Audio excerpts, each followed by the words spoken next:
à tous, donc c'est parti pour une nouvelle vidéo à Wellington.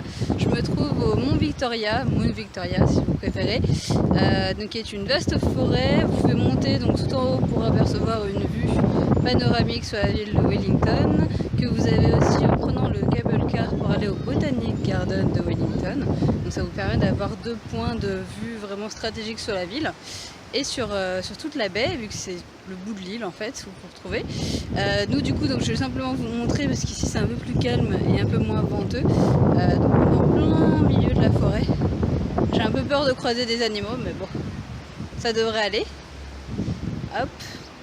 Et vous allez pouvoir voir le contraste puisqu'on va descendre en ville, donc vous allez vraiment voir que le paysage est assez varié à Wellington.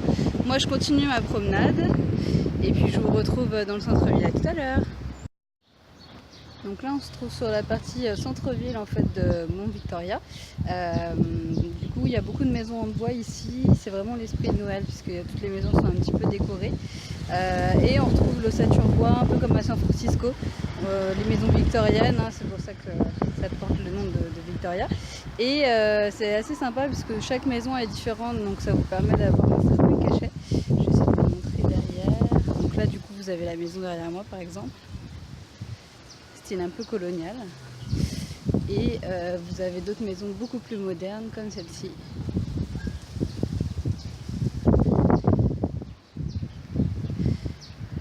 Et tout le quartier comme ça en fait. Voilà. Donc c'est très calme, c'est vraiment quartier résidentiel. J'ai l'impression d'être à Wisteria Lane ou quelque chose comme ça, ou au fin fond d'une montagne, puisqu'on sent encore un peu l'humidité en fait. Qu'on sent dans la forêt, on est vraiment à une ou deux rues de la forêt, donc c'est assez sympa. Et du coup, si vous avez besoin de vous ressourcer, n'hésitez pas à venir ici parce que c'est vraiment voilà, apaisant. Vous pouvez voir les habitants qui vivent leur vie tranquillement, comme dans le quartier de Los Angeles ou dans n'importe quel autre lotissement. Et après, du coup, vous pouvez vous fondre dans la ville, dans le vrai centre-ville, le cœur d'affaires, donc où on va se diriger tranquillement. À tout à l'heure.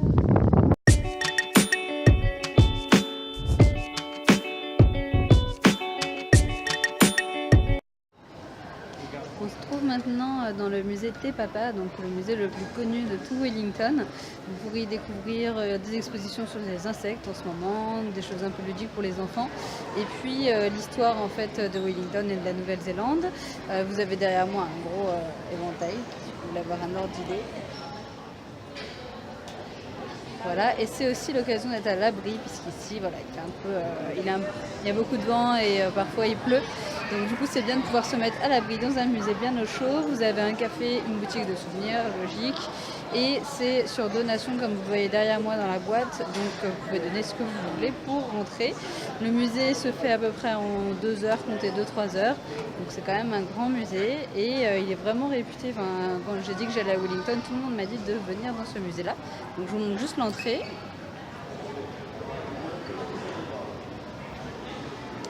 Voilà, juste derrière vous avez le port, donc vous pouvez aller vous promener. Je peux pas trop filmer puisque du coup il y a encore plus de vent qu'à Auckland et que vous n'entendrez rien. Mais vous avez l'accès au port qui forme un L comme ça. Et vous pouvez vous promener donc soit en longeant la ville, soit en revenant vers Mount Victoria où nous étions ce matin. Et ça vous permet d'avoir un ordre d'idée et de prendre une bonne bouffée d'air puisqu'ici vous allez respirer l'air marin. Vous avez des petits emplacements aussi aménagés pour que les gens puissent se baigner, donc ils sautent par un escalier et ils peuvent, c'est un peu comme un plongeoir à la piscine, ils peuvent se faire plaisir. Donc beaucoup d'ados font ça. Hier j'ai vu quelques démonstrations de salto arrière et avant. Donc si vous voulez, vous pouvez prendre un maillot de bain. Moi par 17 degrés j'évite de sortir mon maillot de bain, mais c'est vous qui voyez. Ça me rappelle un petit peu Boston, mais il y a un côté un peu latino aussi. On va aller dans Cuba Street juste après et vous allez voir que c'est vraiment un mélange culturel ici entre des choses anglaises, des bâtiments anglais ou un peu américains, comme à New York. Vous avez des structures qui n'existent qu'ici, des arbres, des plantes, ce genre de choses. Les wharfs aussi, donc ces fameux ports qu'on voit un peu partout ici en Nouvelle-Zélande, en Australie. Et puis vous allez avoir un côté donc voilà, très Amérique du Sud aussi. On voit qu'il y a eu un melting pot ici et puis qu'effectivement ils ont dû arriver par l'autre côté pour pouvoir transformer un peu la ville. Donc je trouve ça plus chaleureux que Auckland, moi je préfère. Mais c'est vrai que le climat est un peu plus rude, donc préparez-vous, c'est un peu comme à Boston, le temps change vite et il faut toujours avoir une petite écharpe avec soi. Moi je vais aller me promener dans le musée et après donc là on va aller direction Cuba Street, la rue la plus animée de la ville, enfin une des rues les plus animées de la ville, que vous puissiez voir à quoi ça ressemble.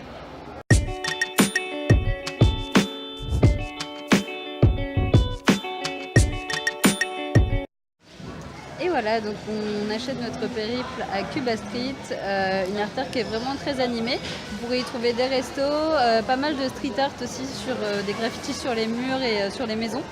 Vous avez des maisons un peu de toutes les couleurs qui servent de magasins en fait, donc beaucoup de magasins de vêtements, de souvenirs et beaucoup de restaurants et de cafés. Là du coup derrière moi vous voyez un petit peu ce que ça donne. Voilà, là vous allez avoir des bâtiments un peu toutes les couleurs. Voilà, et je voulais vous montrer aussi une fontaine rigolote. Il y a du wifi aussi dans toute cette zone, hein, dans le centre-ville. Vous avez des boutiques un peu atypiques, je vais essayer de vous montrer.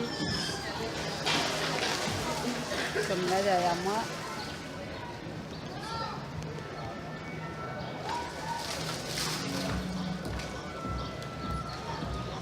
Donc assez vintage, ça fait à la fois magasin et café en fait.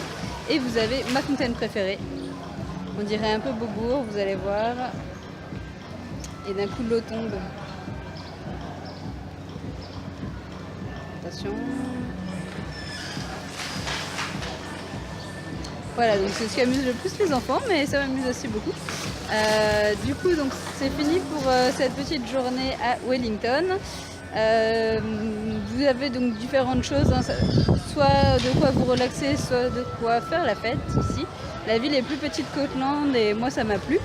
J'ai apprécié le fait que ça soit un peu plus petit, un peu plus familial et les gens sont assez cool. Et puis voilà, donc seulement beaucoup de vent, donc couvrez-vous bien.